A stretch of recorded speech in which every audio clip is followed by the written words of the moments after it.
मी किरण केशव जोशी, राहणार खांडवल.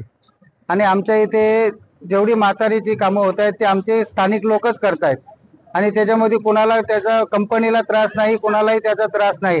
आणि जी लोक बोलतायत का इथं स्थानिकांच्यावर अत्याचार होते, अन्याय होते, त्या लोकांना खरोखर या आमच्या पत्राद्वारे माहिती आहे की त्यांच्या अकाउंटला पैसे जात आहेत. कुणाला किती पैसे जात आहेत याचं पूर्ण डिटेल्स आमच्याकडे आहे, बरोबर. आणि आमचे स्थानिक लोक सर्व तेच कामं करतात आणि ज्यांना कामं मिळत नाही, जे हप्ते मागतात त्यांना फक्त याचा प्रॉब्लेम आहे की ते फक्त सांगतात की आम्हाला कामं मिळत नाहीयेत, आमच्या स्थानिकांवर अन्याय होते. स्थानिकांवर अन्याय होण्याचं काही कारणच नाही, स्थानिकच लोक कामं करतात इथे.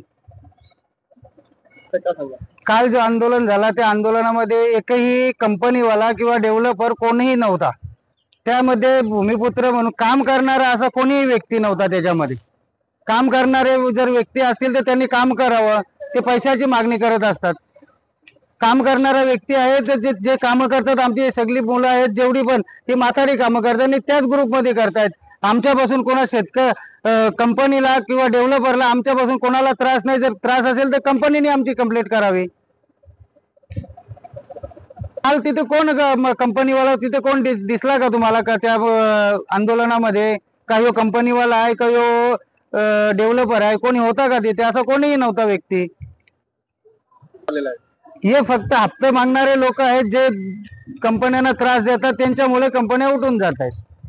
बाकी माथाडी कामामुळे किंवा कुणामुळे त्रास होत असेल तर त्यांनी कंपनीने त्याची ऍक्शन घ्यावी. असं कुठलाही काही होत नाहीये माथाडी मुलं. आम्ही